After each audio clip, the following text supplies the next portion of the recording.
আসসালামু আলাইকুম রহমতুল্লাহি বারাকাতু। তো আজকে আমাদের বিষয় হচ্ছে কি রিয়েল নাম্বার বা বাস্তব সংখ্যা নবম দশম শ্রেণীর আর কি প্রথম অধ্যায়টা আর কি। তো এই জিনিসটা আমরা এইভাবে ধারাবাহিকভাবে আমাদের কি নবম দশম শ্রেণীর যতগুলো আমাদের অঙ্ক আছে সবগুলো অঙ্ক আমাদের কি প্র্যাকটিস করে এখানে আমরা শেষ করবো ইনশাল্লাহ। তো প্রথমে যে টপিকটা দেওয়া আছে আমাদের সেটা হচ্ছে আমাদের কি স্বাভাবিক সংখ্যা। স্বাভাবিক সংখ্যাটা যদি আমরা একটু হ্যান্ড নোট করি তাহলে আসলে আমাদের কি হবে স্বাভাবিক সংখ্যা।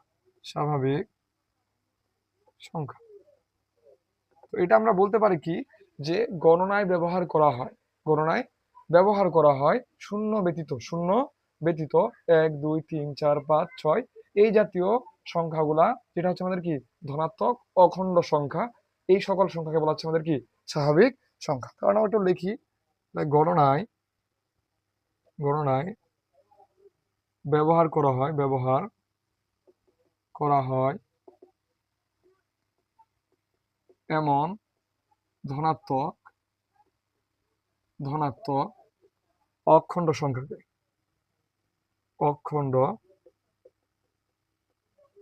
সংখ্যাকে কি বলে স্বাভাবিক সংখ্যা বলে, স্বাভাবিক সংখ্যা বলে, স্বাভাবিক সংখ্যা বলে।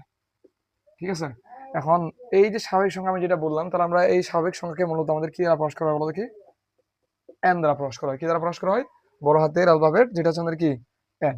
এই এন ইকুয়ালটা আমরা তাহলে লিখতে পারি কি, শূন্য যদি বাদ বলছি আমরা কি শূন্য হবে না, শূন্য বাদে 1 2 3 4 5 6 এবার কি ডট ডট চলতে থাকবে সারা জীবন। যদি আমরা গণনা শেষ করে দিই তারপরে কি আমাদের স্বাভাবিক সংখ্যা হয়ে থামবে না, চলতেই থাকবে এইভাবে। 1 কোটি 2 কোটি 3 কোটি যা আছে গণনা করলে আমাদের কি এটা হচ্ছে আমাদের কি স্বাভাবিক সংখ্যা।